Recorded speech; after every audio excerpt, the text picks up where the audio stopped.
अस्सलाम वालेकुम everyone, welcome back to my channel grow up मनोविज्ञान। सो फ्रेंड्स, कैसे हैं आप सब? I hope you all right. और जैसा कि लास्ट वीडियो में मैंने कहा था कि अब से हम थ्योरीज़ को पढ़ना स्टार्ट करेंगे, तो आज की हमारी फर्स्ट थ्योरी होगी इंटेलिजेंस से रिलेटेड।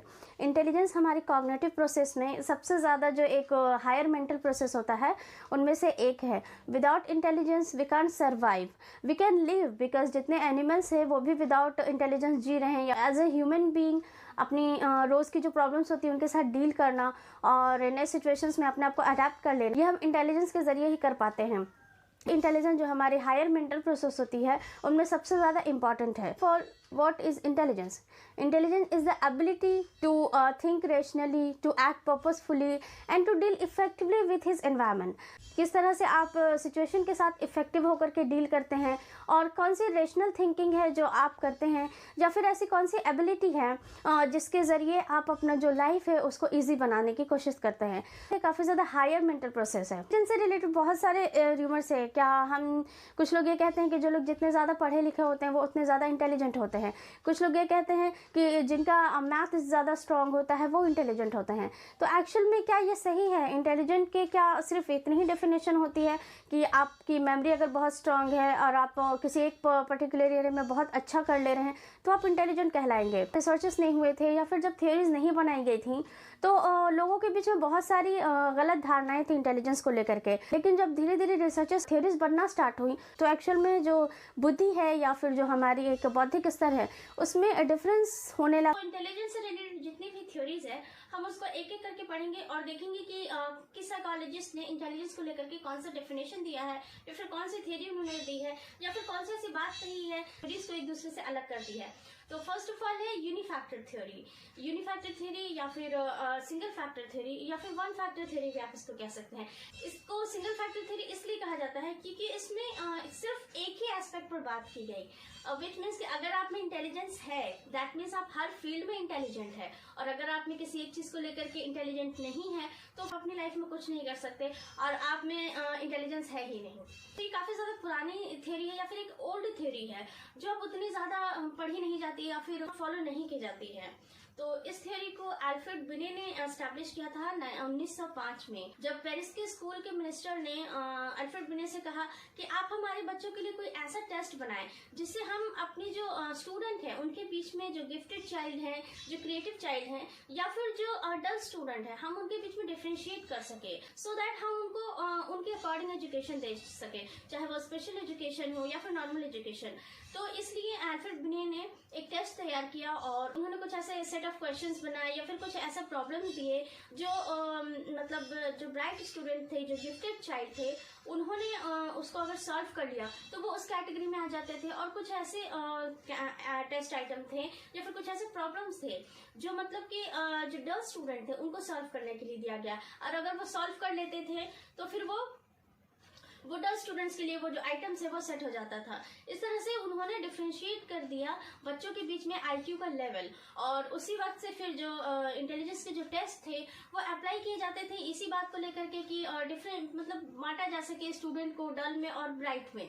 तो अल्फ्रेड बिने ने ये टेस्ट के बाद जो कॉन्सेप्ट दिया, उनका ये कॉन्सेप्ट था कि कोई बच्चा अगर किसी एक फील्ड में बहुत अच्छा कर रहा है, बहुत अच्छा अगर किसी एक फील्ड में उसको बहुत ज़्यादा नॉलेज है, इसका मतलब ये है कि वो हर फील्ड में अपने आप को वो इम्प्रूव कर सकता है और हर एक काम को वो कर सकता है। और जो डल स्टूडेंट है, जो मतलब जो डल स्टूडेंट है, अगर वो उस चीज़ को नहीं कर पा रहे हैं तो फिर वो अपनी लाइफ में कुछ नहीं कर सकते और जो उनकी बुद्धि का स्तर है वो काफ़ी ज़्यादा नीचा होगा। तो इस तरह से उन्होंने यस और नो वाली एक जो थ्योरी दी थी कि अगर आप में इंटेलिजेंस है तो आप सब कुछ कर सकते हैं और अगर आप में इंटेलिजेंट नहीं है तो फिर आप कुछ नहीं कर सकते।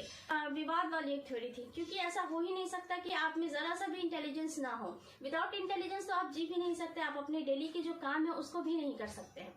उन्होंने इंटेलिजेंस की थ्योरी को देकर के जो स्टूडेंट्स थे या फिर जो पर्सन थे उनको 2 कैटेगरी में बांट दिया। पहला तो ये कि जो फुली इंटेलिजेंट है और दूसरा ये कि कम्प्लीटली वो डल है, विच मीन्स कि वो मंद बुद्धि है, जो कि कभी भी एक सही कॉन्सेप्ट नहीं था। क्योंकि कोई भी पर्सन बिना इंटेलिजेंस के नहीं जी सकता है। अपने कॉमन चीज़ों को करने के लिए भी हमें एक इंटेलिजेंस की ज़रूरत होती है, भले वो हाई लेवल पर ना हो। उसको भी जीने के लिए हमें अपने इंटेलिजेंस का यूज़ करना होता है। जो वन फैक्टर या फिर यूनिफैक्टर थ्योरी है, ये ज़्यादा दिनों तक नहीं चल सकी। एक एस्पेक्ट को सपोर्ट कर रहा था और बाकी जो इसके डायमेंशंस है या फिर जो बाकी उसके एस्पेक्ट हैं उसको ये सपोर्ट नहीं कर पा रहा था, इसलिए इंटेलिजेंस की ये थ्योरी काफ़ी दिनों तक नहीं चल पाए।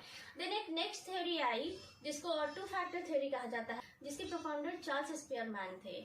उन्होंने कहा कि जो इंटेलिजेंस होता है या फिर जो बुद्धिमत्ता होती है, जो हमारा एक बौद्धिक स्तर होता है, चार्ल्स स्पीयरमैन ने दो प्रकार के इंटेलिजेंस को बताया। पहला था जी फैक्टर और दूसरा था एस फैक्टर। जी फैक्टर का मतलब है कि वो इंटेलिजेंस या फिर इंटेलिजेंस का वो एक टाइप जो हर पर्सन जन्म के समय से ही अपने साथ उस इंटेलिजेंस को लेकर के आता है बाय बर्थ हो, और जो अपनी नॉर्मल जो कॉमन चीज़ें हैं और डे टू डे लाइफ की जो चीज़ें हैं उसको वो उस इंटेलिजेंस के जरिए ही कर पाता है। कोई छोटा बच्चा है, अगर उसको भूख लगी तो रोना है या फिर चिल्लाना है, क्या करना है, ये उसको मालूम होता है। तो ये जो जी फैक्टर है वो क्रोनोलॉजिकल एज के साथ जुड़ा होता है और उम्र बढ़ने के साथ साथ ये बढ़ता है। एकदम से नहीं बढ़ता, क्योंकि आपको ऐसा नहीं कि जितने आप बड़े होंगे दिमाग भी उतना ही बड़ा होगा, लेकिन एक रेशियो का फर्क आता है इसमें। आफ्टर 1 डिकेड या फिर आफ्टर 20 ईयर्स आपको थोड़ा फर्क नजर आएगा, जैसे जैसे एनवायरमेंट चेंज होता है। आप स्कूल जाते हैं, अच्छे स्कूल में पढ़ते हैं, इकोनॉमिकल कंडीशन अगर अच्छा होता है तो आप बहुत सारे सोर्सेस हैं, आप अपने इंटेलिजेंस को बढ़ा सकते हैं बहुत सारे इन्फॉर्मेशन के जरिए। तो क्रोनोलॉजिकल एज को बढ़ाया जा सकता है 1 साल या 2 साल के अंदर नहीं, लेकिन हाँ अगर 10 साल और 12 साल का गैप लेकर के चलते हैं तो कुछ इन्वायरमेंट के जरिए भी क्रोनोलॉजिकल एज बढ़ सकता है।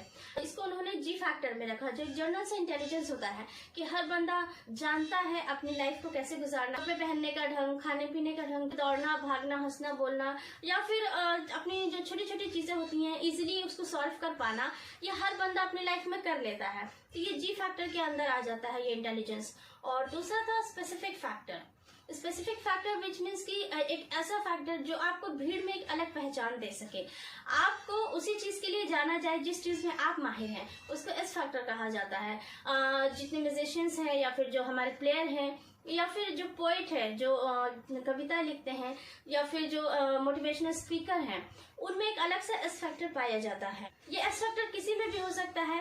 आप अगर एक ठेला वाला है, अगर उसको अगर वो डिसाइड कर ले कि आज उसको अपनी सब्जी बेच के जानी है, तो फिर वो आप अपनी सब्जी को बेच करके ही जाएगा, क्योंकि उसमें ये एस फैक्टर है कि वो जो मोहल्ले की भाभियां हैं, जो आंटियां हैं, उनको वो आसानी से अपनी बातों में कन्विंस कर सकता है और अपनी सब्जी को वो बेच सकता है। तो इसलिए जो एस फैक्टर है वो किसी में भी हो सकता है। बस इसको पहचानने के लिए एक ऐसे टर्म की जरूरत होती है, एक ऐसे स्टेप की जरूरत होती है जो किसी की लाइफ में कभी भी आ सकता है। कोई बहुत अच्छा ड्राइंग कर लेता है, कोई बहुत आसानी से कंप्यूटर की तरह लिख पाता है, या फिर कोई बहुत जल्दी फास्ट रीडिंग कर पाता है। तो ये सब जो स्पेसिफिक फैक्टर है ये इसी के अंतर्गत आता है एस फैक्टर में।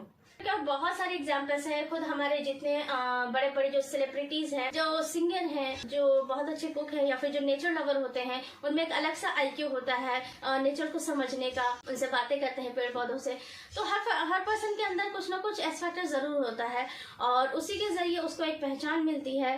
तो स्पीयरमैन ने जी फैक्टर और एस फैक्टर दोनों को अपनी थ्योरी में कंसिडर किया था और अपना जो टू फैक्टर थ्योरी उन्होंने दिया था, और दोनों ही हमारी लाइफ से रिलेटेड है और हम इसको अच्छी तरह से रोज की लाइफ में देखते भी हैं और हम इसको इस चीज को समझते भी हैं।